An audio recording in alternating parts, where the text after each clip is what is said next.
Yo, JD here, Limitless, and as you can see, we are on F1 2019 here today, and we are back with some more league racing, and this is round 11 of TSRL at Monza. And you can see by Spa last week, that was a pretty incredible race. If you haven't seen that, I would very much recommend this. And coming into this session here, Monza is a track that I'm not particularly a fan of, but you can see full qualifying format we've got here. This is Q1, and my teammate Dylan unexpectedly gave me a slipstream where I didn't ask for it. We're not in communication, and going into this corner, I go in deep on my first run here, and you'll be able to see towards the end of a lap. But yeah, coming into this race, I didn't feel as prepared as I had been for previous races. I've been playing F1 2020 on the preview build quite a lot. The handling model is very, very different. I practiced still the same amount, but I just didn't feel like I was clicking with the track like I would do on a normal basis. But you can see that first lap, a 19.1, that's not a good lap. And you can see, although my webcam and donation thing's in the way, we're outside the top 10. We're currently in P12, and we only have a minute or so to go. You know, you don't want to be using softs when you really don't need to be, so I had to use an extra set of softs, and my PB around this track is an 18.2, so being able to beat the current pole time should be a pretty easy feat. But no, I just wasn't, even in this session in qualifying here, I always talk about the race pace and everything like that, and yeah, it felt good. It normally feels good around most tracks, but even on that front, I just wasn't confident coming into this race at all. I really wasn't, and I knew if I did drive my best, then no, I could definitely fight for a win. But I just didn't feel dialed in. I just didn't feel confident in my braking, the throttle, the steering input. It's just one of those days, and I don't know if it's because I've been spending so much time recently on a different game. I'm not sure what it is, but I think it's more down to the track itself. But you can see, no, definitely, well, we're only just improving, but going through Ascari, we get an invalidation. I'm going to be knocked out. And as you can see there, you'll probably hear quite a lot of swearing in this qualifying as well. That means that we're in P15. This lap is not going to count. You can see we're a fair amount up, over 2/10 up on this lap, so it would have easily been the 18s. What would have this been? This would have been an 18.8 or something, if I can read that right. And no, we just got to pray that we're not going to get knocked out here. But you can see, coming through the Ascari again, no, I wouldn't say that's a huge cut. It's one of those corners where you can actually cut it even more. But JJ Rocks is going to come across the line, and he knocks me out of Q1. What a fucking shit quality, though. And yeah, again, in the moment, you're probably going to hear me be very frustrating, which is quite funny when I look back on it. But at the time, I was absolutely fuming with this. It was just, all I needed to do was do what happened throughout the season, where no, I don't need to really push that hard in Q1, Q2, because I feel what I can do is enough to really get through. And no, Dylan, he gave me a slipstream, which was very nice of him, but I just carelessly just went in deep, completely my error. And now I'm not in Q1 because all I had to do was just get through without an invalidation. Although that corner, sometimes you could even cut it more than that, and it doesn't do it. So it was kind of unlucky there.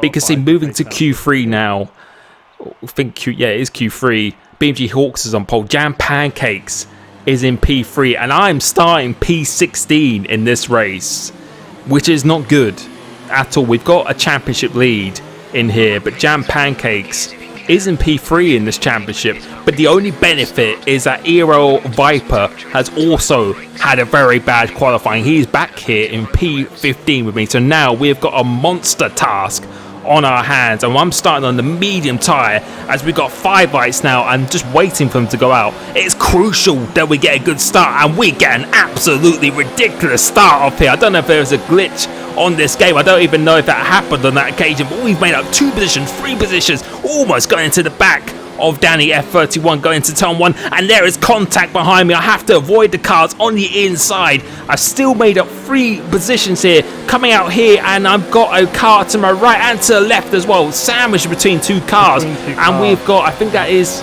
Evansy on the soft tyres in the Red Bull here, and it is crucial that I get ahead of him and go into his braking zone.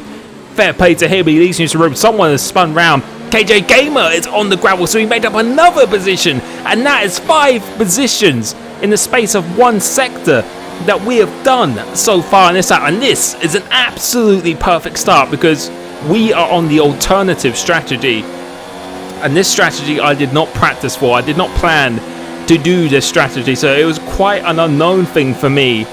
And if I have to get, well, Jam Pancakes is right at the front of this field, and no, he's not that far behind in the championship. If he wins this race and I struggle to get in the top 5, he could be completely back in it. But you can see we've got out wide here, and KJ Gamer is actually attacking me here. So going into Parabolica, it goes down the inside, been pushed wide ever so slightly. You couldn't tell from there, but I got pushed ever so slightly. So we are going to have a side-by-side battle, and again, it was crucial that I got ahead of him because I know in this strategy I cannot afford to lose any time whatsoever. So you can see my straight line speed is just so much faster. Going into turn 1, he tries to outbrake me. I go round the outside, get the inside. It's really, really tight on the exit. Going in between 2 cars, 2 Red Bulls here on the exit as well. And I managed to get ahead of KJ, and Evansy is trying to come back at me. But that straight line speed is really, really, look at how much faster we are on the straight line as well. Going into here, spotting the braking point very nicely, and there is an incident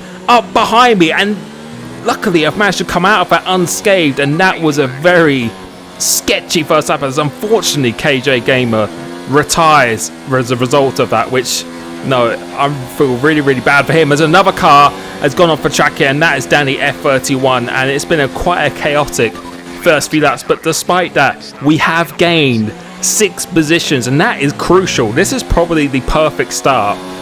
And I was fighting so hard because I knew on this strategy I just couldn't afford to lose time. We were catching up to JJ Rocks, the guy who knocked me out in Q1. He gets a very bad exit as my championship rival EOL Viper retires because he had damage from that incident with the 2 Red Bulls. I'm going down the inside of JJ Rocks just to try and get into 9th place, but he defends this, and no, he's fighting quite hard, so there's no interest from him to work together with me. So I was trying to get the switchback going into the first Lesmo, and going into here I make quite a smart decision not to fight that. And you'll be able to see throughout this race, in the past I would have been very impatient on some of the moves that I would be attempting, but you can see here, putting it back down to lean and OERS, I decided to play it smart and pick my moments accordingly.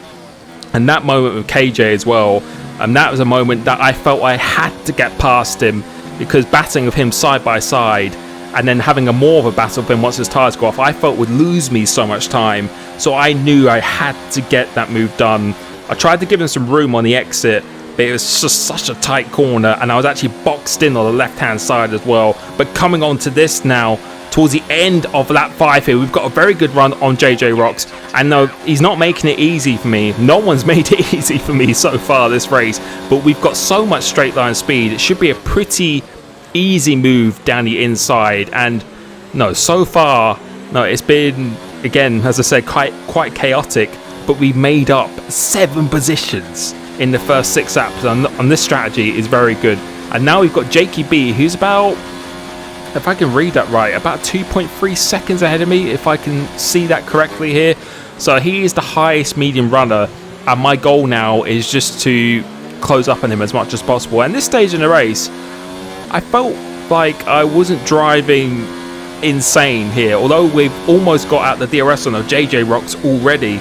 But coming into this sector 1, we go on the brakes and we just completely lock the rear tyres here. And yeah, going into this track, as I said before, it's a track that is not a track I feel I have great confidence on. And I felt the same with the SEP as well. I think I was running 1.4 wings, but I was running like 92 brake pressure or something like that for the stopping power. And after that, going into sector 1, and that actually kind of put me on edge for the rest of the race, because I knew something like that could happen again. And I was very, very lucky to actually catch that. So I just locked my rear brakes here, and as a result of that, as some people, I think some people are pitted already. You can see like Jam Pancakes is already pitted, and I thought that was very early. Towards the end of lap 8, I thought that was incredibly early to be pitting. But I think Jakey now has about a 3-second lead in me here. We'll be able to see it as we go past the pits, and now we're into P2, and he's got, I think, a 2.4 second lead. But ERN managed, what was that? If I can read that, I can't quite read that on my screen, unfortunately.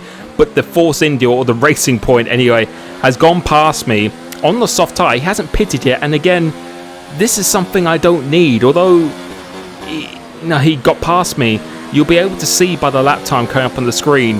Now, battling like this has just really slowed me down. So you can see the lap time going across the line is over 1 second off my fastest lap, and we've lost about a second to Jakey B, and that is just because we're going side by side and we have to slow down, and that really didn't help me. But moving on towards the end of lap 15, we're really started to pick up the pace now, and we've closed that gap from 3.3 to 1.4 seconds, so that we have really made up some serious time on Jakey B here. And the others are pitted, end of lap 8, end of lap 9. I wasn't 100% sure how long the softs could go, but I was just going to literally do what Jakey B did, and we decide to go into the pits now. So we're going to have to do about 11 laps on these brand new soft tyres, which, I think the others, they did 9 laps. It should be doable, especially on low fuel. It should be doable. So coming out of here, getting out with a nice clean pit stop, definitely gained a little bit of time on Jakey B going through here. And you can see so many people have gone past. We're in P8, P9 here, and going across line, and we're going to go be in P10. Yes, we are. We are going to be in P10 of the Racing Point, who battled me before into the pits. And now we have a mammoth task on our hands. And I just didn't know how much time we could make up. I really didn't know how much time we could make up. But I knew now that since my closest rival in the championship, Aero Viper, retired from this race, I don't think Jam Pancakes could even overtake me in this championship, because he was over 25 points behind. But Pancakes is actually leading this race, and I thought I have to limit the damage limitation as much as I possibly can. And with Viper retiring, that gave me all the motivation I really needed, to be honest, to maximise this. But the problem we've got now, and you can see, we've caught up to Jakey B, who I feel I've got a little bit more pace than, but I'm stuck behind him, so I'm going to have to use him as a bulldozer to get through this field. But I feel like I could be going faster than him, so this is kind of halting our progress a little bit as he goes round the outside of the Force India. And going into here, we're being smart about this. We're not going to overtake into there, because that would just be a very silly place to do it. And no, he's not making it easy for me once again. No one has made it easy for me this race. But going through here, I knew I had to get him into Parabolica, so go and pull out, and we should be so much faster than him on these tyres. And going into here, I felt this was probably my best corner on this track. I was very committed into here and get a good run.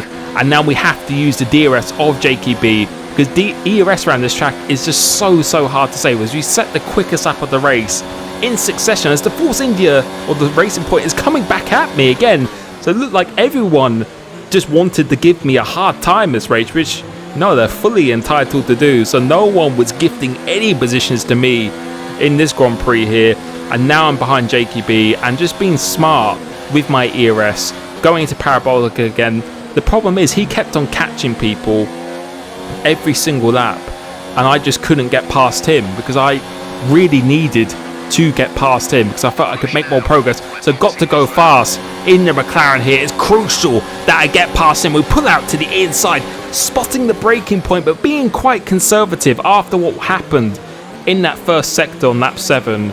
I was really cautious on trying not to lock the brakes at all, because I was not confident on the brakes here. So we managed to get the move done on him, and now we've got to use the ERS. And I was just hoping that I could overtake Jakey B before he got to the other cars, but it just wasn't the case, because I had to save ERS, because it just gets depleted so quickly around this track. And I think we're checking for penalties or something there, but I was thinking about going for a move on Jakey B then to then get the DRS again, but I decided to think better of it. So just being quite patient in my decisions, but really trying to put him under some pressure because I just desperately wanted to be the lead soft runner in this race. And you can see we are definitely pushing him around this track. So I think we're definitely confirming that we do have some more pace in him. But since he has the DRS, which he does on the cars ahead, there was literally nothing I can do. I was trying to think about it again going into here, but then just definitely being a little bit smart, saving my ERS, and I don't get a good run going through Ascari, going onto the straight, and there is no way that we are going to overtake him again. So my chances of getting a very good result is definitely being hindered here. I definitely feel like I'm being held up so far in this race here, and I have to get past JKB, but as he goes slightly wide, so I thought this was my opportunity here going in to overtake him, Rich, and you can see, but he has the DRS here, and although we're very, very quick in the straight line, it would take a dive bomb going into this turn one, and no, I can't take that risk. I'm not going to take the risk because we've been boxed in behind the cars again, so we've got a very bad exit, and no, this is killing my chance of catching the front group, because the front group, although they're quite far away, these tyres are still proving to be absolutely rapid, as two guys ahead of me are trying to go side by side into there. They think better of it. You can see the leaders are now going into the second Lesmo, so I'd say it's about a 6 or 7 second gap, but we are going around a second a lap quicker if we get clean air on these tyres. And again, being very, very close to JKB, but I knew there was definitely going to be no opportunity to overtake going into Ascari. So go put it back down to lean. And the ERS as they're going side by side into Ascari here. And who is that? That is John MH. And then BMH Hawks, who loses it again like he did in Germany, which is, again, very unfortunate for him. I think he destroyed his car.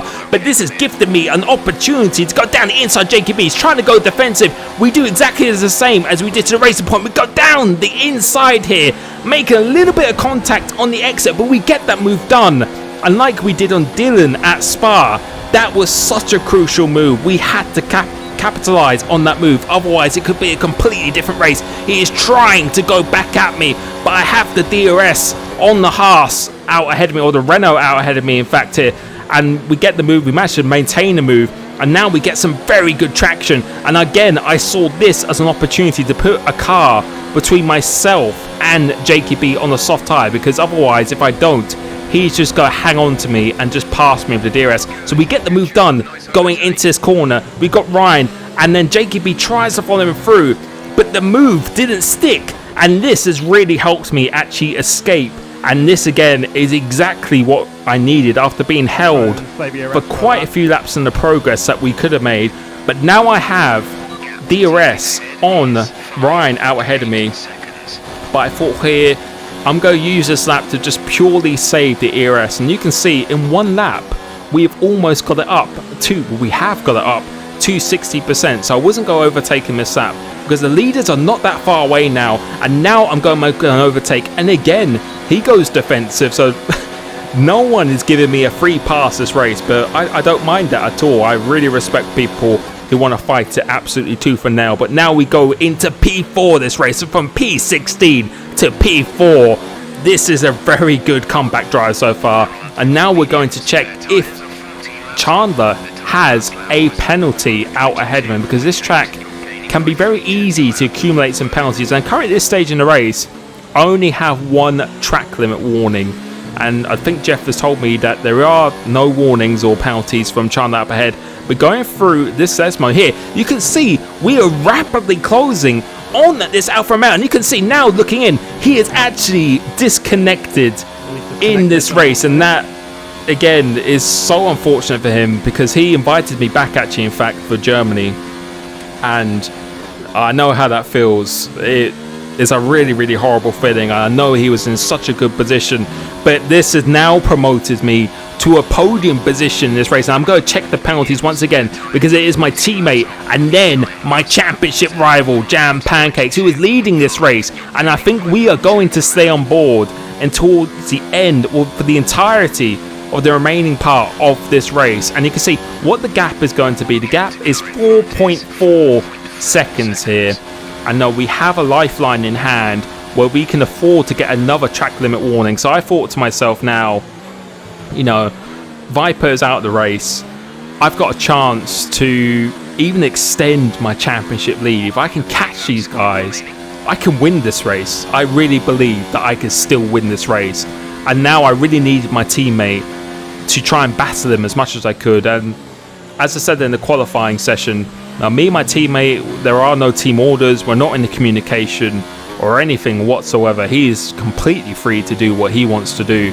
But if I could talk to him right now, I would be telling him to back him up as much as I possibly can. And I don't know what the gap was in that first sector, but I know going across the line, the gap was 4.4 seconds. Let's see what it is. Going into second sector, it is 2.7 seconds here. So we've almost gained 2 seconds, 1 second per sector.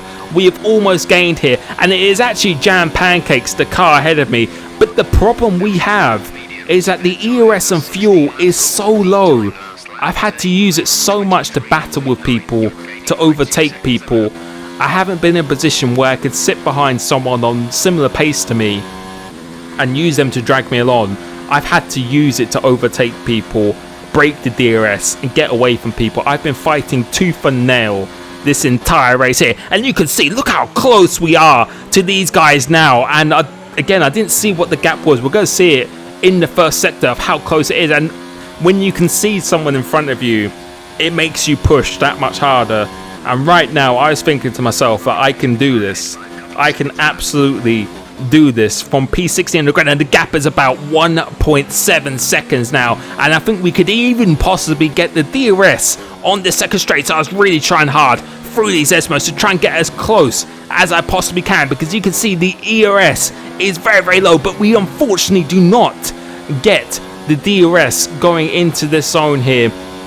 But I knew, you can see my teammate seemingly to be going quite slow, and you can see we are definitely getting some time here going through here. We are almost within a second now, and we are definitely within a second now. But you can see my ERS again is quite low. I can't even use any fuel on this straight, or we lose a little bit. But now I'm going to put it back down very, very quickly. Put it back down to no ERS, and now we are going on to the last lap, where Pancakes started P2 this race. We started P16, and somehow we have made it to the fight for the win on the very, very last lap. Going across the line, we've managed to get in the DRS, but my ERS is going into the red zone as my teammate is being very, very aggressive against Pancakes. I try and go out wide, try and get a really good traction zone, and we've got a very, very good run as my teammate has actually let me go here. And now we have an opportunity to go after Jam Pancakes, but we are not going to be close enough going into here. And no, even no matter what happens here, I would have been very, very happy. So as you can see, he has gone in deep as well. So we probably have 2 more opportunities to overtake him. 1 in this DRS zone, and then 1 into the final corner. But at this point, I don't think we're going to be close enough going through here. And I said to myself, no, I'm not going to overtake into here. I'm going to try and harvest my ERS. So put it back down to high, put it back down to lead. And you can see, turning down the ERS quite quickly. I wanted to get a very good run coming here. And you can see, going through into this corner, it's not too bad. But on the exit, he goes out wide. He almost loses the car. And now we're going to be side by side going into Parabolica. We have hardly got any fuel or ERS left. And what are we going to do going for it? We brake and we try and go for the switchback here. But we are just not going to have enough fuel or ERS to make it done. And going across the line, let's see if he even has a penalty. We go across the line, and it is P2 in this race from P16. And that was an absolutely crazy race where I pretty much think every position I had to overtake there. I didn't jump anyone or anything. I had to actually physically overtake them. And now GG to Pancakes and Dylan. For everyone I raced with there, I've just completely lost my voice. Going into that last corner, my mindset was to hope that he would think I would try and go around the outside of him, which would then make him go deep, and then I'd go for the switchback. That was my thinking, because normally I always try and force it around the outside of the drivers. So I was just really hoping he would think that. But unfortunately, he placed his car in a very good position, and we come from P16 to P2, which has resulted in a pretty much perfect damage limitation.